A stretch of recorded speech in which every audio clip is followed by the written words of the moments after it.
नमस्कार, बहुत बहुत स्वागत है आप सबका। लोगों की सेहत बने, अच्छी रहे, उसमें आने वाली तमाम दिक्कतें दूर हों, यही सब बताता है, इसमें मददगार होता है आपका हेल्थ गुरु। तो आज हेल्थ गुरु में बहुत स्वागत है आप सबका। मैं पुनीत पाठक हूं। जोड़ों में दर्द आज एक बड़ी समस्या है। ये लाइफस्टाइल से शुरू होती है और इसके बाद इस कदर बढ़ जाती है कि लोगों का काम करना मुश्किल करती। ये समस्या इसलिए और गंभीर हो चली है कि हाल के सालों में ये समस्या और इससे पीड़ित मरीजों की संख्या बढ़ी है। इनमें ज्यादा उम्र के लोग तो हैं ही, लेकिन अब अर्ली स्टेजेस में कम उम्र के लोग भी जॉइंट पेन का शिकार हो रहे हैं और इसी वजह से ये समस्या और दिन ब दिन गंभीर हो रही है। आप इसका शिकार ना बने, इससे आप कैसे बच सकते हैं, अपने जॉइंट्स को आप कैसे प्रिजर्व कर सकते हैं, इसी पर आज हम चर्चा करने वाले हैं। शुरुआत करते हैं आज के स्पेशल हेल्थ गुरु की।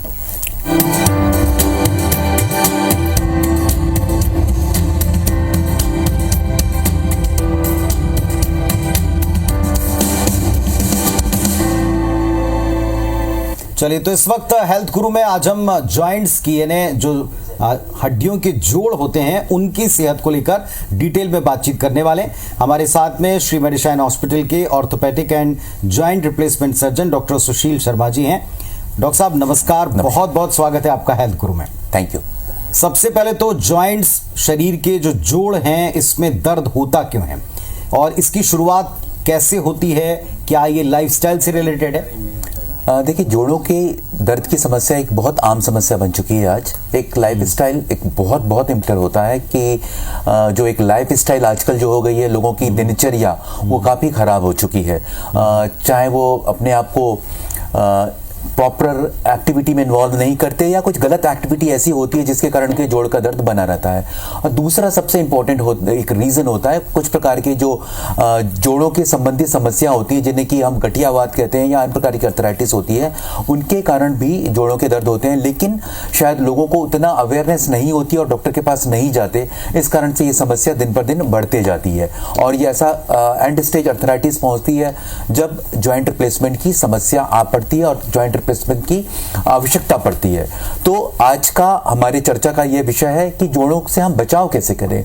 अल्टीमेटली एंड स्टेज अर्थराइटिस का ट्रीटमेंट जो होता है वह जॉइंट रिप्लेसमेंट है, लेकिन आज हम चर्चा इस बात की करना चाहेंगे कि हम जॉइंट रिप्लेसमेंट से बचे कैसे, हम अपने जोड़ों को कैसे ठीक रखें। यहाँ एक टर्म हमने सुनी है प्रिजर्वेशन की, जॉइंट प्रिजर्वेशन। ये क्या है?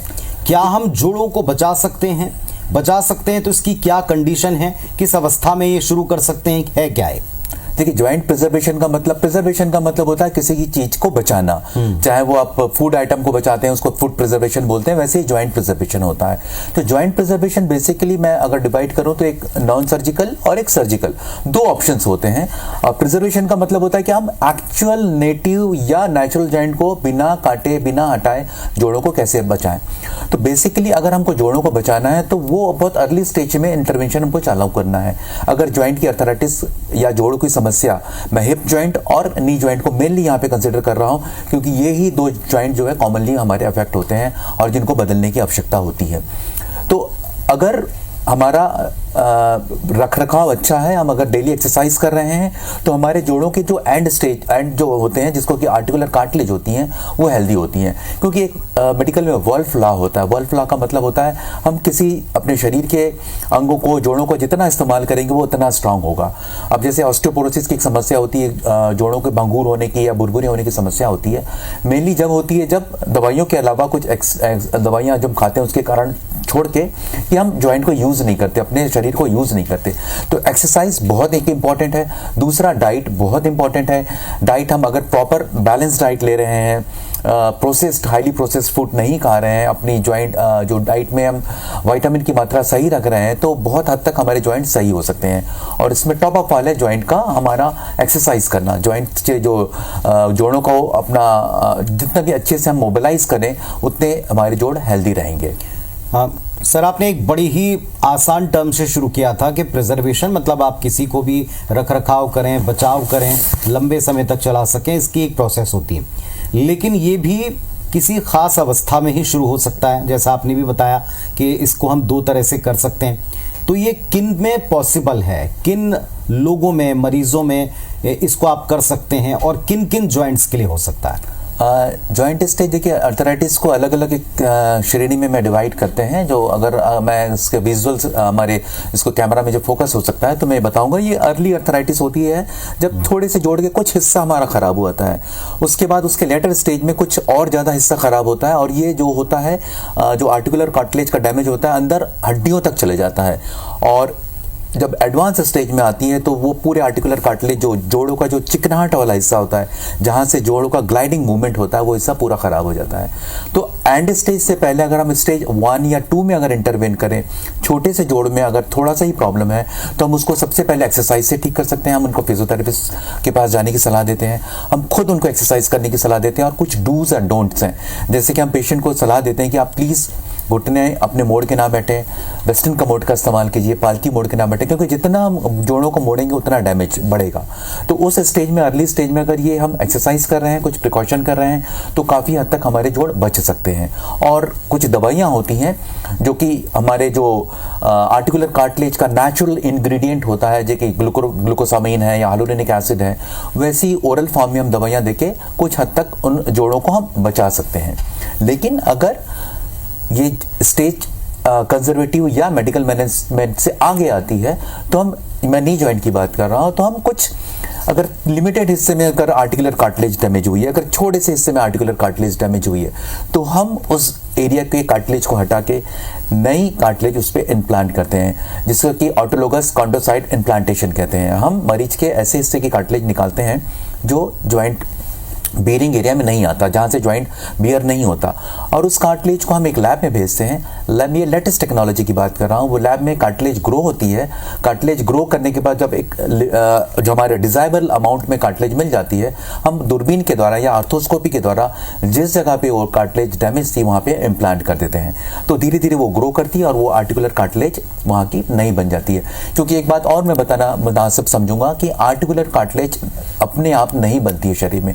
एक बार अगर आर्टिकुलर कार्टिलेज डैमेज हो जाए तो नेचर वे में वो फिर से अपने आप को ग्रो नहीं कर सकती है, तो हमको आर्टिफिशियल वे में ही उसको ट्रीट करना होता है। और दूसरा एक सर्जिकल ऑप्शन बिना जोड़ को बदले एक दूसरा ऑप्शन होता है, उसको हम बोलते हैं मोज़ेकोप्लास्टी। मोज़ेकोप्लास्टी का मतलब होता है, या ओट्स भी बोलते हैं, इससे जो जैसे नॉन आर्टिकुलर पार्ट जहाँ पे जोड़ नहीं बन रहे हैं उससे कि हम आर्टिकुलर कार्टिलेज एक स्पेशल इक्विपमेंट से निकालते हैं, और वो जितना जिस जगह पे डैमेज है उसको मेजर करते हैं, और जो हम बाहर से दूसरे नॉन आर्टिकुलर पार्ट से हमने निकाले हैं उस जो आर्टिकुलर कार्टिलेज को जिस जगह पे डैमेज है उस जगह पे हम इम्प्लांट कर देते हैं। तो ये भी एक लेटेस्ट टेक्नोलॉजी है जिससे कि जोड़ों का घिसाव, आगे का डैमेज काफ़ी हद तक रुक जाता है। कुछ हिस्से ऐसे या इस हद तक डैमेज हो जाते हैं जो हम आपकी बातों से सर समझ रहे हैं, और लोगों को भी समझाएंगे कि आप एक रिप्लेसमेंट सर्जरी की बात समझते हैं या करने लगे हैं, इसके बारे में आप डिटेल सर्च करते हैं। और दूसरा ये हम प्रिजर्वेशन की तरफ आ रहे हैं, और प्रिजर्वेशन में भी अलग अलग स्टेजेस में विकल्प हैं आपके पास में, और ये आपको एक्सपर्ट ही बता सकते हैं। मेडिशाइन हॉस्पिटल और उनकी पूरी टीम इसके लिए पूरी तरह प्रिपेयर्ड है, वेल इक्विप्ड है और अनुभवी भी है। तो आप यहाँ मिलकर के अगर पर्सनलाइज आपकी कोई समस्या है तो दिए गए नंबर्स पर आप कांटेक्ट कर सकते हैं, अपॉइंटमेंट ले सकते हैं। डॉक्टर साहब, नी और हिप ये दो तरह के प्रिजर्वेशन क्या एक ही टेक्निक से होते हैं या इनमें भी दो ऑप्शंस मौजूद हैं, और क्या ज्यादा आज की तारीख में आपको लगता है कि डैमेज हो रहा है जिसको प्रिजर्व करना जरूरी है? देखिए, नी और हिप दोनों एक अलग अलग जॉइंट है, दोनों के मैकेनिज्म एब्सोल्युटली डिफरेंट है। एक बॉल एंड सॉकेट जॉइंट होता है हिप जॉइंट, और उसके डैमेज होने के कारण कुछ अलग होते हैं, लेकिन जो बेसिक आर्टिकुलर कार्टिलेज का जो डैमेज होना होता है दोनों हिस्सों में होता है। तो जैसे मैंने कॉन्ड्रोसाइट ट्रांसप्लांटेशन की बात की, वो हिप जॉइंट में भी एप्लीकेबल होता है। लेकिन हिप जॉइंट में एक बीमारी जो कि हमारे अनफॉर्चुनेटली सेंट्रल इंडिया में या छत्तीसगढ़ में बहुत कॉमन है, वो होती है एवेस्कुलर नेक्रोसिस, जो सिकल सेल की बीमारी है। हमारे सेंट्रल इंडिया जो है जिसमें कि छत्तीसगढ़ भी शामिल है, एक कैपिटल कहा जाता है सिकल सेल का, जिसके कारण कि एवेस्कुलर नेक्रोसिस, जो कि एवेस्कुलर नेक्रोसिस का मतलब होता है कि खून का दौरा कम होने से, नेक्रोसिस का मतलब होता है डैमेज होना, और ये कॉमन प्रॉब्लम जो होता है हिप जॉइंट में बहुत कॉमनली होता है।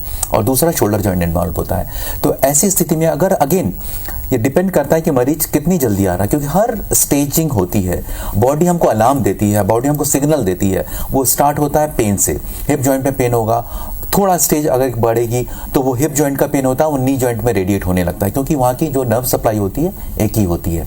अगर इस स्टेज में मरीज आ जाता है, हम उसकी एमआरआई करके देखते हैं। अगर एमआरआई में वो अर्ली स्टेज में है, स्टेज 2B तक है, एक क्लासिफिकेशन सिस्टम है, तो हमारे मेडिकली वो अगर स्टेज 2A या 2B तक है तो हम ऐसे हिप का प्रिजर्वेशन कर सकते हैं।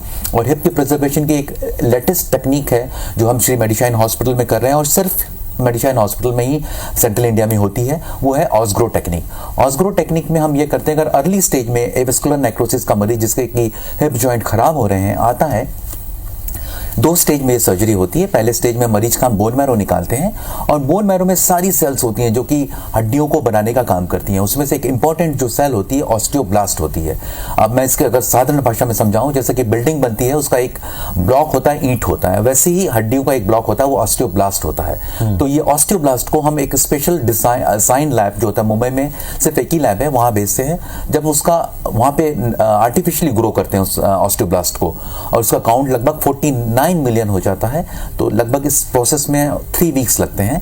तो दोबारा हम इसको बनाते हैं ऑस्टियोब्लास्ट को, और मरीज के हिप जॉइंट में हम एक कोर डिकम्प्रेशन करते हैं, एक होल करते हैं, जो खराब हिस्सा है, नेक्रोटिक टिश्यू है, उसको निकालकर जो ऑस्टियोब्लास्ट हमारे पास है उसको अंदर इन्फिल्ट्रेट कर देते हैं, और ये ऑस्टियोब्लास्ट सेल जो होती है अंदर नई बोन फॉर्मेशन करती है। इस प्रकार मरीज को हिप जॉइंट को हम प्रिजर्व कर सकते हैं या बचा सकते हैं, क्योंकि ये इंपॉर्टेंट इसलिए है कि एविस्कुलर नेक्रोसिस की समस्या ज़्यादातर यंग लोगों में होती है, जिनकी आयु लगभग 15-18 साल से लेके 20-30 से 35 साल होती है, और ये प्रोडक्टिव लाइफ होती है। अगर इस स्टेज में मरीज अगर बीमार पड़ जाता है, मरीज के हिप जॉइंट खराब हो जाते हैं, चल नहीं पाता है, तो अपने परिवार के लिए, समाज के लिए एक बर्डन हो जाता है। तो हमारी कोशिश ये रहती है कि ऐसे मरीज को हम हिप जॉइंट फिर से हम उसको नया नेचुरल हिप जॉइंट ही प्रिजर्व करें, ताकि उसको हिप जॉइंट रिप्लेसमेंट की आवश्यकता ना पड़े।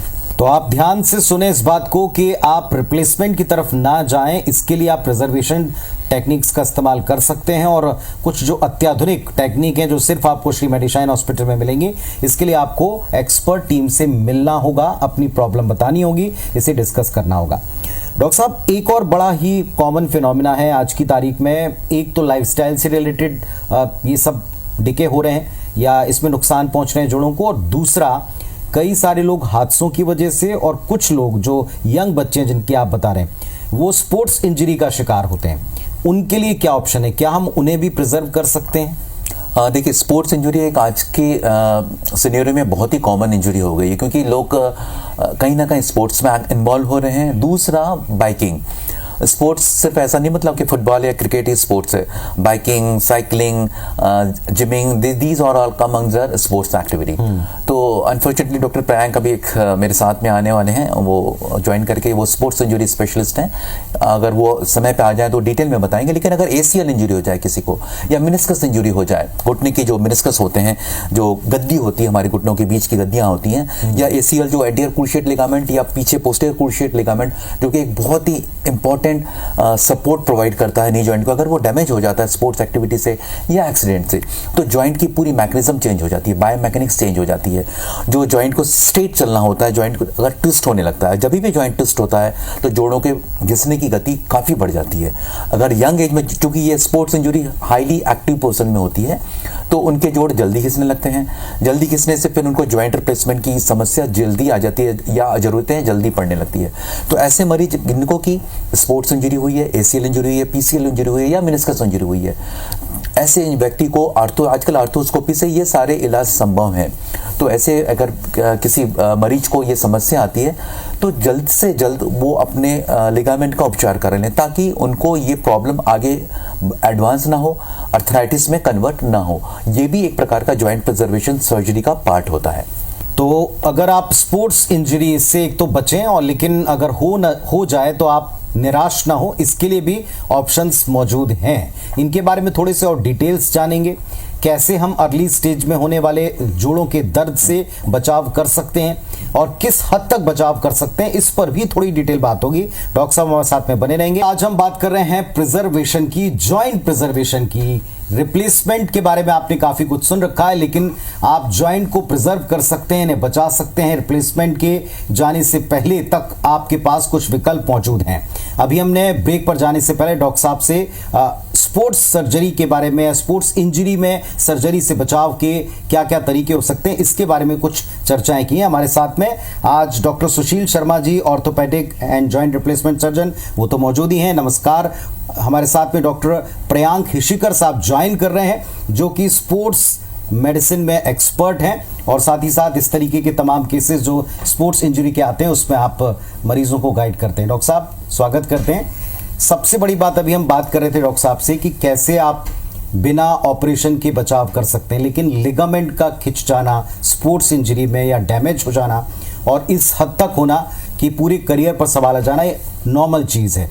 कैसे हम इसको प्रिवेंट कर सकते हैं? जी डॉक्टर नमस्कार, मेरा नाम डॉक्टर प्रियांक हिशिकर है। मैं श्री मेडिशाइन हॉस्पिटल में sports medicine and knee preservation surgeon हूँ। तो लिगामेंट इंजरी जो होती है बहुत तरीके से हमें दिखने को मिलती है। तो सबसे पहले पेशेंट्स कई बार हमारे पास आते हैं जिनके पास सिर्फ एमआरआई रहता है, उसमें एक लिगामेंट इंजरी दिखती है उनको, तो पेशेंट घबरा से जाते हैं कि हमारे पास लिगामेंट इंजरी है, अब हमें सर्जरी करनी पड़ेगी। ऐसा नहीं है, हर लिगामेंट इंजरी की सर्जरी करना आवश्यक नहीं है।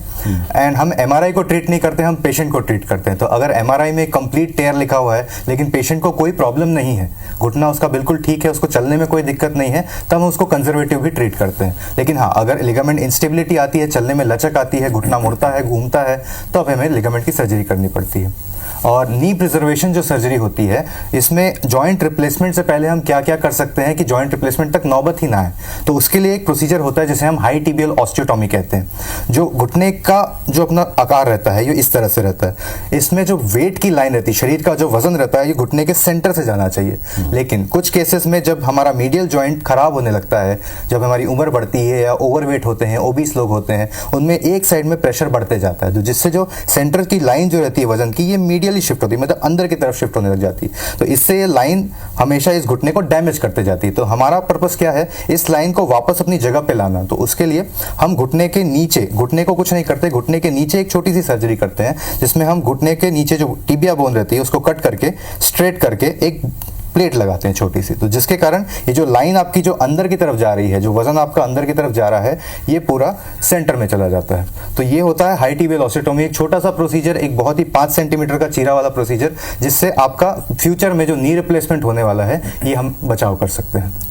डॉक्टर साहब, अगर किसी को लिगामेंट सर्जरी हुई है, करवानी पड़ी है इंजरी की वजह से, तो वो कब तक रिकवर कर पाता है? क्योंकि सबका एक ये डर होता है कि अगर आप रिप्लेसमेंट में जाएं, प्रिजर्वेशन में जाएं, या घुटने में अगर आपकी कोई ऐसी चोट हो गई है जिसकी वजह से आपके लिगामेंट्स में भी कुछ प्रॉब्लम्स दिख रहे हैं या वाइस वर्सा, ऐसी स्थिति है, कितना वक्त लगता है हील होने में? डिपेंड करता है पेशेंट टू पेशेंट। हम एक एथलीट को टारगेट कर रहे हैं, हम एक रेगुलर आदमी को टारगेट कर रहे हैं, या हम एक ओल्ड पर्सन को टारगेट कर रहे हैं। तीनों का रिकवरी रेट थोड़ा कम रहता है या अलग अलग रहता है। अगर एक एथलीट है तो हाई परफॉर्मेंस है, तो हमें जल्दी से जल्दी उसको बैक टू स्पोर्ट्स लाना है, तो हम एसीएल की सर्जरी में ही कुछ ऐसी चीजें करेंगे जैसे कि इंटरनल ब्रेसिंग हो गया, एलईएटी प्रोसीजर हो गया, जो एडवांस टेक्निक्स हैं जिससे हम बैक टू नॉर्मल उसको स्पोर्ट्स में लाया जा सकता है, वो भी with in 3 months to 6 months।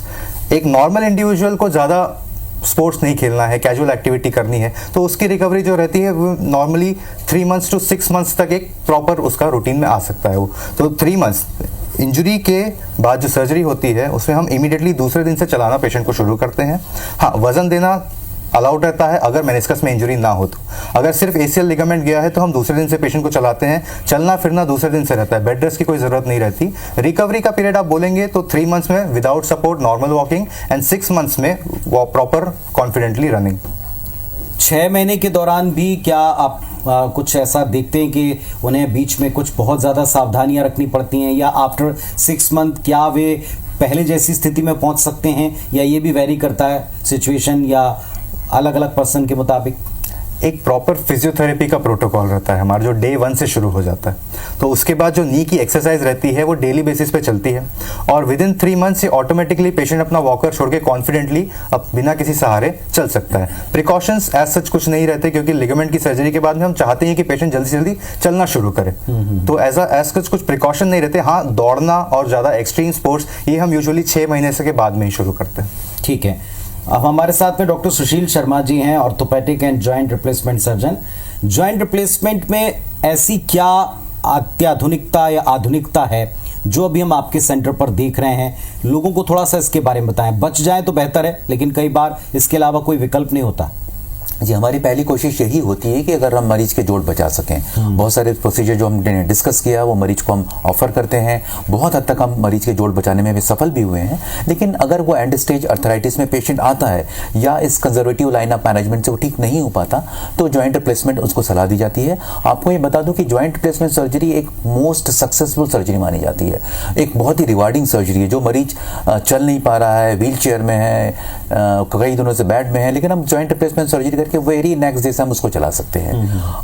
एक जॉइंट प्रिजर्वेशन सर्जरी का एक छोटा सा पार्ट है, वो होता है कि सरफेस प्लास्टिक, हम रिसर्फेसिंग जिसे कहते हैं, जिसे जॉइंट का अगर पूरा हिस्सा डैमेज नहीं हुआ है, सिर्फ एक कंपार्टमेंट ही उसका डैमेज हुआ है, मीडियल या लैटरल, तो हम उस कंपार्टमेंट को भी रिप्लेस करते हैं, जिसको कि यूनिक कंपार्टमेंटल नी रिप्लेसमेंट या सरफेस रिप्लेसमेंट कहते हैं। तो ये एक छोटी सी सर्जरी होती है जिसमें कि हम पूरे नी को नहीं बदलते, बल्कि एक छोटे से हिस्सा जो खराब हुआ आधा हिस्सा उसको बदलते हैं। ये एक लेटेस्ट टेक्नोलॉजी है जो हम अपने सेंटर में कर रहे हैं। दूसरी जो टेक्नोलॉजी हम जो करते हैं, navigation assisted knee replacement surgeon, और जिसमें कि हम हिप और नी का प्रॉपर अलाइनमेंट बैठाकर, जैसे कि नेचुरल जॉइंट्स होते हैं, जैसे कि ईश्वर ने हमारे जॉइंट का अलाइनमेंट बनाया है, उसी अलाइन पे हम नेचुरल जॉइंट को फिट करते हैं ताकि उस जॉइंट की आयु बढ़ जाए। क्योंकि सारा चीज़ें डिपेंड करती है कि जैसे कि डॉक्टर प्रैंक ने कहा था, मैकेनिकल एक्सिस या एक्सिस, जिस एक्सिस में वेट जाता है तभी प्रॉपर वेट का डिस्ट्रीब्यूशन होने से जोड़ खराब नहीं होते। लेकिन अगर वो माल अलाइन हो जाए, जॉइंट का जो वेट का डिस्ट्रीब्यूशन कहीं गलत हो रहा है, तो अगर हम आर्टिफिशियल जॉइंट में लगा रहे हैं और उसको प्रॉपर नहीं लगाएं तो जोड़ ढीले पड़ जाएंगे। तो ऐसी स्थिति में हम नेविगेशन की मदद से प्रॉपर उसको जॉइंट को फिट करते हैं ताकि मरीज की छोटे चीरे में और ज्यादा यूज जोड़ के हम दे सकें। चलिए, आपने सुन लिया, और साथ में हम आपको लगातार टेलीविजन स्क्रीन के ऊपर एक नंबर फ्लैश कर रहे हैं। ये श्री मेडिसाइन हॉस्पिटल के एक्सपर्ट डॉक्टर से मिलने का आपका जरिया है। आप इस नंबर को नोट कर लें, इस नंबर पर तत्काल फोन करें, मिलें, क्योंकि विकल्प एक के बाद एक लगातार आपके सामने हैं। लेकिन बेहतर है कि बजाय इसमें थोड़ा सा गूगल ज्ञान का इस्तेमाल करके भय या झिझक के साथ में आप जीवन जिएं, तकलीफ के साथ जिएं, या फिर सीधे एक्सपर्ट से मिलें, अपनी समस्या बताएं और जो बेस्ट विकल्प है उसके साथ अपने जीवन को आसान और ज़्यादा प्रोडक्टिव बनाएं। आप दोनों का हम धन्यवाद करते हैं सर कि आपने इतने आसान शब्दों में दर्शकों को समझाया कि किस तरह से हम अपने जॉइंट्स को प्रिजर्व कर सकते हैं और कैसे स्पोर्ट्स इंजरी से उबर करके काम कर सकते हैं। Thank you so much sir.